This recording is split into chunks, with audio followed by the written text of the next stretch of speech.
یعنی به فکر دوزانگی در جامعه ما هست؟ بله خیلی زیاد است. خود تقریبا چند نفر میبینید میون دوستان؟ خیلی. ذوق بی خودش؟ حالا نه. خود زن دیم نداره ولی جانبداری میکنه زن دیم داشتن. برای خیلی جانبدار هستم و خیلی ها رو گویا که اسقالی هم کردگی هستیم، خواستگاری هم کردگی هستیم برای زن دیم و شوهر دیم.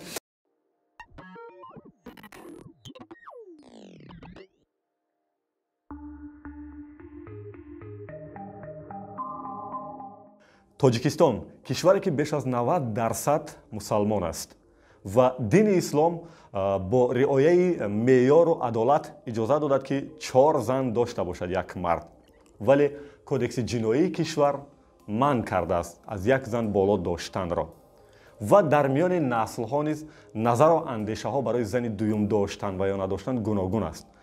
салом, бо шумо ҳастам Далер Момалӣ, рӯзноманигори лоиҳаи Зира Медиа ва ин нашри навбатии подкасти Маро бишнав аст.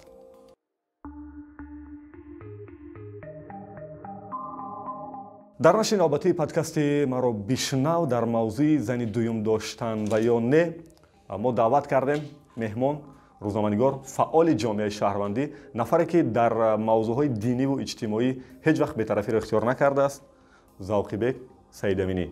ва дар нашри навбатии подкасти Маро бишнав мо ба суолҳои зерин ҷавоб хоҳем гирифт ки дар ҷомеае ки маоши мо аз 1,2 сомон боло нест, зани дуюм гирифтан аз рӯи адолат ҳаст ва ё не, ва чунин суолҳои дигар дар поин ҳаст. интизор бошед. аввалтар аз ҳама Завқибек, хуш омадед ба барнома. ва ман ҳудуди 10 суол зиёдтар дорам барои шумо. ман намедонистам шумо 10 суол доред, ман фикр кардам шумо як суол доред.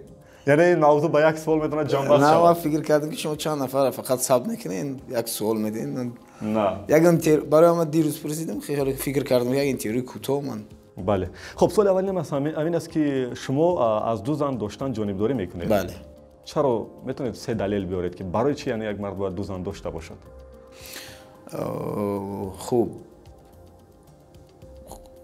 ман бештар аз оне ки мегӯям мардҳо не, мо бештар фикри занҳоро мекунем ки мегӯем ки мардҳо бояд зан дошта. не, дар фикри мардҳо нестем ки мардҳо ба хотири масалан бигирем кайфшон роҳатшон зан бигиранд. хо се далел биёред. хуб, бубинед кумитаи умур мегӯяд ки ман пештар куҷое дида будам, бештар аз хуб 200 чанд ҳазор мо оное дорем ки хуб аз 20 сола боло ҳастанд ва 25 сола боло ҳастанд ва шавҳар надоранд. яъне духтарҳое ки тақрибан дигар хостгор надоранд? хуб, наметонем ин хел, шояд меранҷанд, вале шумо бубинед, наметонем бигӯем ки ин хел, вале шумо бубинед, ин гапо мо наметонем рад кунем. мардуми мо чунин одат доранд, шояд бештари мардуми мо, модарони мо, падарони мо чунин одат доранд ки مثلا همین سال کی ختم میکند؟ ببین اگر همین سال اگر 2000 تولد 2003 ختم میکند، حتما کوشش میکنن از اینها کلین کنن. یعنی 2 سال اگر پیشتر باشد یعنی خریدارش کمتر میشه. من عذر میپرسم از مثلا دختران و خواهران و مادران، ولی متاسفانه چنین است. چون من همین تابستان در خدیروش رگیم در دهه 2 زن اسقالی میرفتن. میدونم که زنها اسقالی میکنن. 2 زن اسقالی میرفتن و پرسیدن که بچه جان اینجا ما اسقالی اومدگیم. یعنی خواستگاری بله خواستگاری. یکم دختری خوب نمیدونیم، گفتن که من نمیدونم. خوب بعد یک دختر توصیه دادم. خوب گفتم من دختری فلانی دختری خوب است، یک همسایه رو گفت که تولدش چند است؟ من گفتم که شاید 2000 باشه. 2000 بود تولد این دختر. گفت آنه نمیشه کلانه. من خب اول غضب‌آلود شدم، خواستم جنگ کنم، گفتم که من بونگا دیوانه است چیزی. من خب فهمیدم دلیل این که یعنی صف دخترهایی که خواستگارشون متاسفانه کم شده زیاد است. دو دلیل دیگه. ببین ما زیاد از 500,000 طبق آمار اونایی داریم که شهروندی روسیه را قبول کردن. یعنی که اینایی که شهروندی روسیه را قبول اکثریتش جوان‌ها هستند و معمولاً اونایی که شهروندی روسیه را قبول میکنن در روسیه میمونن و فکر میکنم خیلی قسم کمی اینها با زن تاجیکی شاید حواس داشته باشن زن تاجیکی بیر. اگر گرفتنم خوب برای اینجا گرفتن، یعنی زن گرفتن اینجا موندن، در اونجا رفتن زنهای خودشون ندارن و با اکثرا اونجا زنهای روس میگیرن به خاطر شهروندی. برای خب دلیل سوم است که ببین همه ساله کمیته زنان میگوید که حدودی 12 هزار از عائله‌هاشون جدا میشوند. اینا اونهایی هستند که طریق مثلا چی میگیم زکس صحش با قید گرفته شدن و طریق سودی جدا شدن، یعنی 10-12 هزار. اگه شما تصور کنید اینایی که در مثلا یک دهه‌های دوردستی هستن که فقط به نکاح مسلمانی توی کردن و جدا شدن بعد یک مدت اینو حساب ندارن. یعنی همین اگر همین 10-12 تاش هم حساب کنیم 12,000 که همه سالا میشه شما تصور کنید در 10 سال 120,000 شاید عین حال اونایی هستن که مثلا به شوهرن. برای چی من میگم که اینو به شوهرن؟ اکثر اینها جوانا جدا میشن از اویلاشون و بعدن وقتی یک نفر مثلا 20 25 30 35 سال است از زنش جدا میشه حتما کوشش میکنه دوم بار دختر بگیره. یعنی این در همه اینا میدونن یک چیزی نیست که من نه میگم مردم این در همه همسایه شما هم دارید ما هم داریم دوستایی داریم که مثلا از زناشون جدا میشن مثلا 40 سال هستن 45 هستن از 45 پایین کوشش میکنن دوم زن هم دختر بگیرن. یعنی اونه که مثلا شوهرش جدا شد او کجا باید بره؟ فهمیدم. ولی در قانونگذاری کشور یعنی کدکس جنایی زن دوم داشتن رو منع کرده است، ولی دین مبین اسلام که در اول گفتیم که بیش از 90% مردم تاجیک الحمدلله مسلمان هستیم 4 زن داشتن رو با رعایت عدالت اجازه میده. در این میان برخورد قانون و قانون دینی چیکار کنیم ما؟ خب اونجا هم عدالت میگه چیکار کنیم؟ بگیریم یا نگیریم؟ خدا در قرآن میگه بگی اول شما در محقول شود. آیات این خیلی سر میشه میگه اگر اونایی که شما خوش میکنید اگر با شما محقول میشوند میگه و نمیگه که هر کسی که راست اومد خوش کنید بگیرید دو میگه. خدا از دو سر میکنه. خدا در قرآن از یک سر نمیکنه. خدا در قرآن از دو سر میکنه. یک نیست در قرآن دو هست. یعنی دو یعنی یک کماش دیگه معمولی هست حساب بله از دو میگه بالا. و اینه که قانونگذاری است. من فکر میکنم خوب این مقامات های ما هم تا جای چشم میپوشن در همه مسئله دو زنگی برای که خب همه انسان هستن همه میدونن وضعیت. یعنی به فکر دوزنگی در جامعه ما هست؟ بله خیلی زیاد است. خود تقریبا چند نفر میدونید از میان دوستان؟ خیلی. از ذوقی خودش؟ حالا نه. خود زن دیم نداره ولی جانبداری میکنه زن دیم داشتن.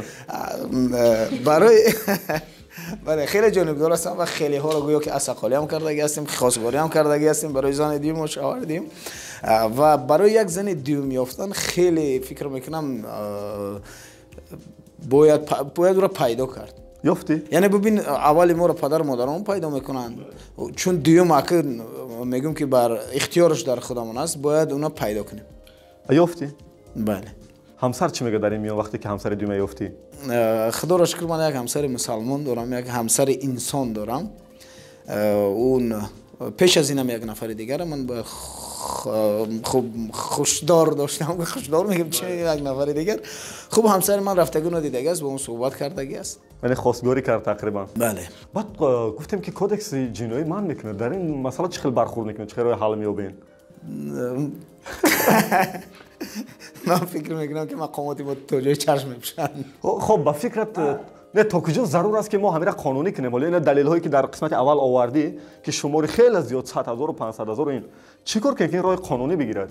یکی از زمین در اون صحبت گفتم ببینید من سال 2020 در انتخابات پارلمانی میخواستم شرکت کنم در مجلس و برم با مجلس نمایندگان و یکی از همین یکی از لایحه‌هایی که ما داشتیم همین بود که همین حداقل اگر قانونی هم نمیکنیم در زندگی را حداقل از کدکس جنایتی مثلا همین بند گرفتن بسیار نکاحی مثلا حداقل با کدکس معموری میگیم بله با کدکس معموری ایواز کرده شد. جالب این که اگر همین خوب تصور کنیم که در پارلمان قبول شد چی ضرر و چی فایده دارد؟ ضررش فایدهش همین است که شاید اکثریت عین حوزه از قانون میترسن و همین قدری که گفتم 120,000 و 250,000 و نمیدونم قدر چیز به شوهر میمونه. ضررش همین. وقتی یک انسان به شوهر میمونه نه خواهران خوبتر میفهمن این قدر مثلا عصبانیت است این قدر مثلا خودکشی ها نمیدونم این قدر میبخشن بعضی مثلا همه نفس دارن بعضی شاید با فاحشگی میروند که این البته بد است. با معاش 1,500,000 تومان یک جوان میتونه زن دومش برابر اویله یکمش تامین کند؟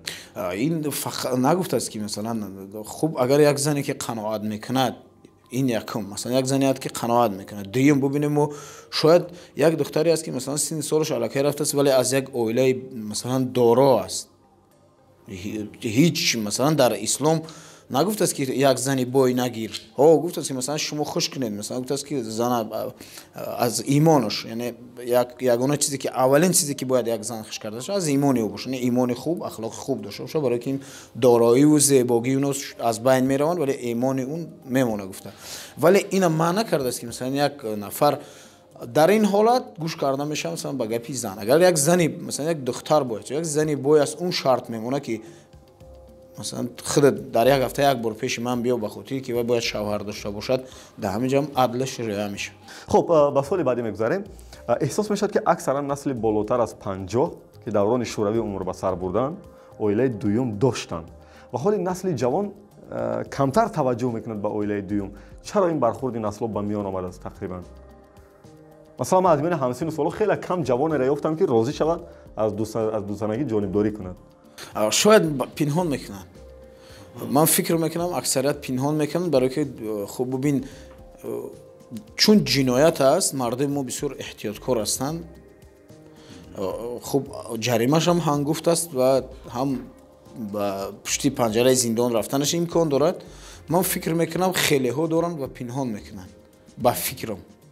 زندگی خوب اجتماعی تا کجا هوس و خواهش اویله دوم رو به میان میارد؟ من فکر میکنم یک کسی که زن دوم گرفتنی است و به زندگیش نگاه نمیکنه زندگیش خوب است یا بد. با چه نگاه میکنه؟ متاسفانه اکثریت اونایی که زندگی خوب دارن نو زن نکاحی نمیگیرن. اونا در کوچه ها نمیدونم با فاحشگی و نمیدونم کیم چی کار دیگر مشغول. اکثریتش.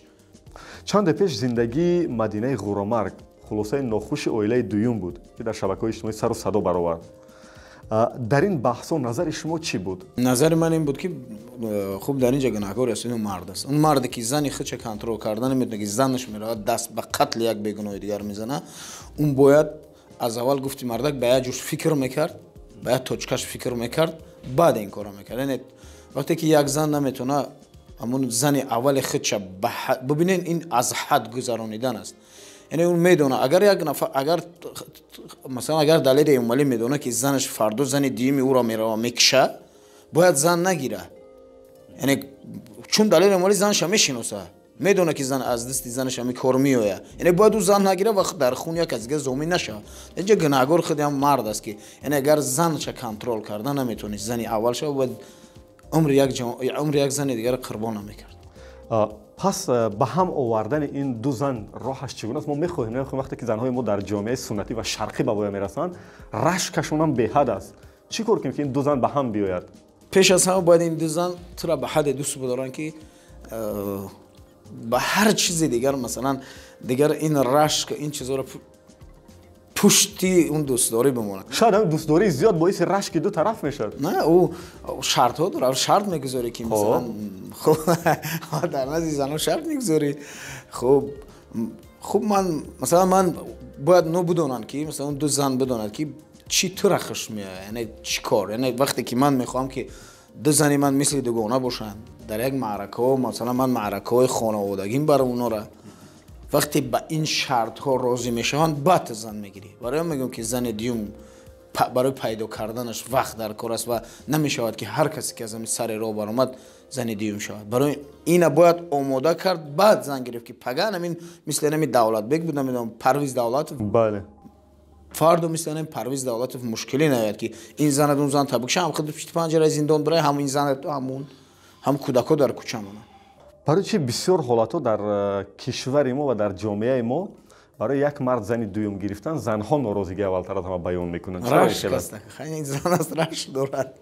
خب اگر رشک از حد زیاد دارن متاسفانه و از دینشون خبر ندارن چون از دین خبر ندارن. خب چند دلیل بزنیم که اگر شاید بانو اگر میبینن از دین خبر نداشتنشون همین است که ببین دعوای مسلمانی دارن دعوای پیغمبر دعوای پیروی پیغمبر بودن دارن. خوب یک بار تاریخ پیغمبر را ببینن که پیغمبر چند زن داشت محمد صلی الله علیه و سلم. بله اگر دعوا دارن که پیروی همین پیغمبر هستند یک بار ببینن که هم پیغمبر یک زن داشت یا نمیدونم 11 12 زن. چند داشت؟ خیلی 12 بعضی عمر 11 12. ولی ببینید که میگن که پیغمبر در یک دور نه، برای که در یک دور اسلام فقط 4 تا اجازه داد. درود بر او میگن که یعنی عدالت اجتماعی خیلی خوب رعایت میکرد. با فکرتون ما میتونیم این عدالت رعایت کرد. ولی میگن که خیلی قانوناش سخت است. یا جا شنیدم که میگن که تا خربوزه رو باید برابر بری. شوکه غلطیدم دیگه. منم راستی اینو گفتم که اون یک افغان یک روحانی افغان مثلا عدالت میگه و خدا در اون آیاتی که میگه که بگیرید خوش بیاید بگیرید 2 3 3 و 4 4 خب بعد این آیات میگه و اگر عدالت در این حالت هم رعایت کردن نمیتونید یک تا عدالت شه. اینجا با ما میگم که مثلا ها یک بعضی‌ها بسیار سختش میکنن این عدالت.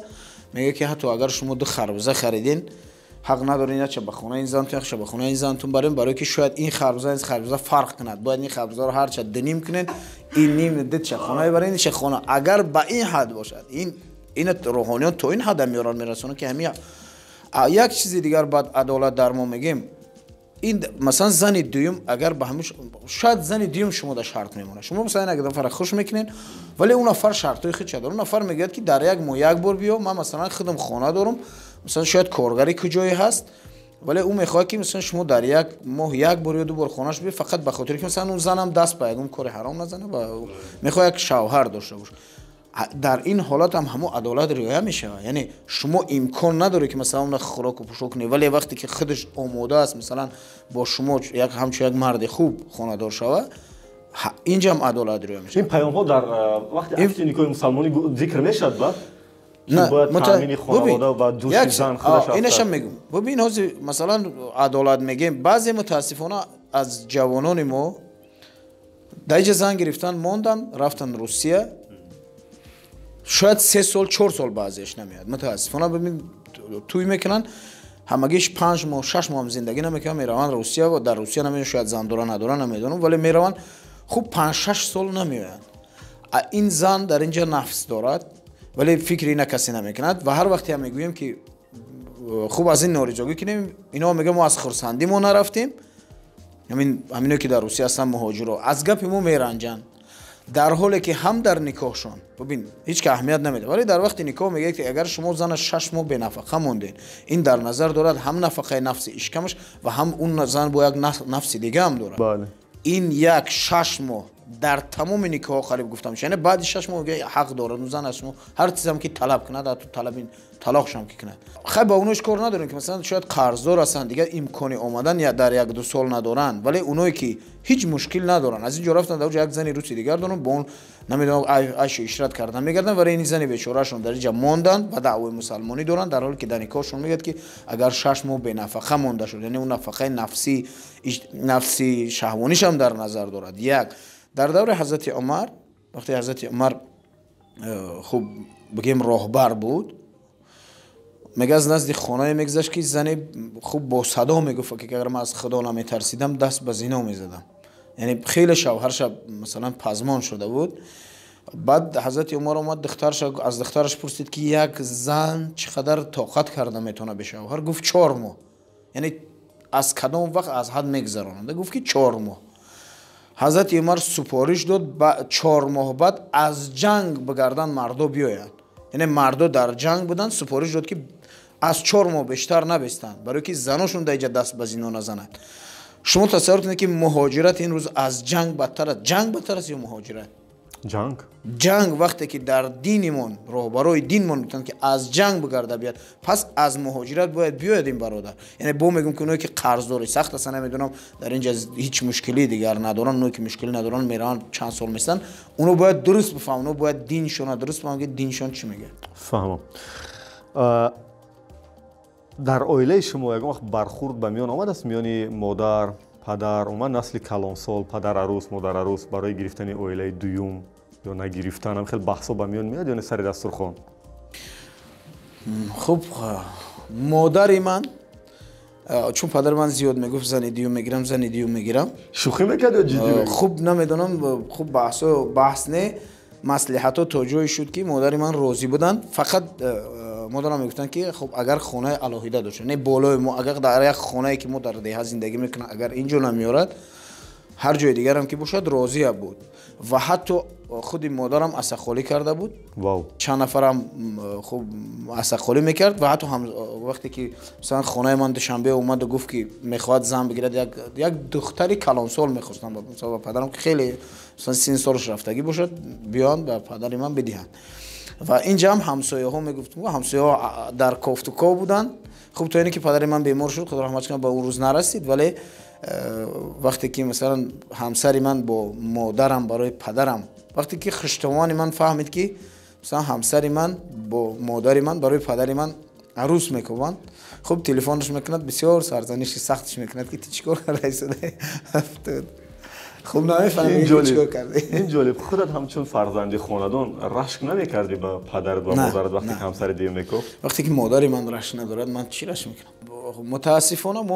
متاسفانه خیلی باعث تاسف است که ما همیشه فکر میکنیم که والدین ما بالای سر ما تا قیامت هستند و اگر من اگر از سال 2017 مثلا پدر من گذاشت که من همین عقل همین روزا میشد، اگر واقعا پدر من زنگیر می بود من همه کارا به خاطر او میکردم. همسر شما در کدام شرایط راضی است که شما زن دیوم داشته باشید؟ عدالت شریعه شد، همون عدالت دینی. خدا را شکر همسر من از هر وقتی که من مثلا در خانه گاهی من میگم که ما در خانه ما بعد قرآن، منم قرآن نمیگم که میدونم، من قرآن بیشتر وقت ترجمه‌اش میخونم و با همسرم میدونه که وقتی من میگم که خدا میگه 2 2 3 3 4 4، همسر منم دوم آیت میگه که میگه و اگر عدالت رعایت کردن نمیتونی یک تا. این یک بحثی بعد قرآن در خانه ما بحثی سعدی است. سعدی بسیار خوب درباره زن فکر چی میگن. چرا ما مردها حق همسر دوم رو به خود میگیریم؟ یعنی که زن دوم داشته باشیم، ولی این حق به زنها داده نمیشود. برای که دین ما را نگفته است، دین ما اجازه نداده. وقتی که ما هر چیز خودمون مسلمان میدونیم و در دوره ما نمیدونم کدوم ابریگین جنگل های افریقا نیستیم که مثلا یک زن بتونه به هر مردی که میخواد شو. ما دعوا داریم که مسلمانیم، پس باید در دایره ما خواهش های مسلمانیمون زندگی کنیم، در دایره گفته های مسلمانیمون زندگی کنیم. نمیدونم اگر ما نمیدونم در قبیله های در هندوستان هستن که یک زن چند شوهر میکنند، یا در اونا با میگم ابریگین افریقایی هستن، کشورهای افریقایی بعضی چیزی دارد که زن انتخاب میکند با کی زندگی کنه، چند شوهر کند. ولی چون ما دعوا داریم از خورتا رو بر هم دعوا داریم که مسلمانیم، پس باید ما زندگیمون در دایره همون فرمودهای اسلامیمون باشد، قرآن و سنت در دایره اینا باشد. ما اگر قرآن و سنت این چیزا نگفته است ما حق نداریم. نمیدونم ما چون دعوای مسلمان داریم پس باید در دایره چارچوب اسلام زندگی کنیم. یک موضوع دیگه قسمت آخر خاطر من رسید. در بسیار حالات وقتی که موضوع زن دوم بحث میشه و اکثر وقت میگن که خیر رفته یگان زنی بخوای معذرت سبک‌پا یا فاحشه را بگیرین که از راه بگردونین، زندگیش رو تامین کنین، دیگه کوچه نبره. یعنی شما چی نظر دارین؟ چرا این خیلی این زنا انتخاب نمیکنه اگر که گرفتنی باشین؟ خب ما از اول گفتیم که یک زن خوب ببین ایمان داشته باشه. بله زن خوب ایمانی خوب. در قرآن خدا در قرآن میگه که زنان زنا کنند، مردان زنا کننده بجز زنان زنا کننده هیچ کس به زنی نمیگیرن و زنان زنا کننده بجز مردان زنا کننده هیچ کس به زنی نمیگیرن. و در همین سوره در پایینش آیات‌های پایین میگه زنان ناپاک به مردان ناپاک لایقند و مردان ناپاک به زنان ناپاک لایقند، مردان پاک به زنان پاک لایقند، زنان پاک به مردان پاک لایقند. و در اون آیات بالایی که میگه زنان زنا کننده بجز مردان زنا کننده کسی را نمیگیرن، میگه این برای زنان زنا کننده و شیرکارنده میگه، بجز مردان زنا کننده کسی را نمیگیرن. یعنی میگه که و این کار برای مؤمنان حرام است. یعنی من که دعوای مؤمنی دارم وقتی خدا میگه که زنای زنا کننده، یعنی زنا کننده هستن، چطور که زنا رو ما از راه برگردونیم؟ اگر اینا مشکلی های اجتماعی، این فقط فکر میکنم مشکلی های اجتماعی، اونم نمیتونیم بگیم که مشکل اجتماعی داره. یک چیز دیگه ببینید مادرانی که در کوچه راه میروند اینا شاید در یک ماه کار یک شبه همین کنار اینهایی را میکنن که خوب دست به فاحشگی میزنن. این همچون رکلام قبول کرده نشود. خوب بگن که مثلا ولی اینها هم بگه که ما کار نمیابیم دست به همین کار میزنیم، دروغ است. چون میتونن خوب اگر ایمان داره میتونن در یک نمیدونم جای طبقه کساشو شون. خب حداقل چرا روب نمیشون اگر که هیچ کار دیگر نمیابن؟ چون این کارو نمیکنن. در آخر برنامه چیز علاوه کردن نخواستیم؟ نه خوب همون بود که خوب فقط اگر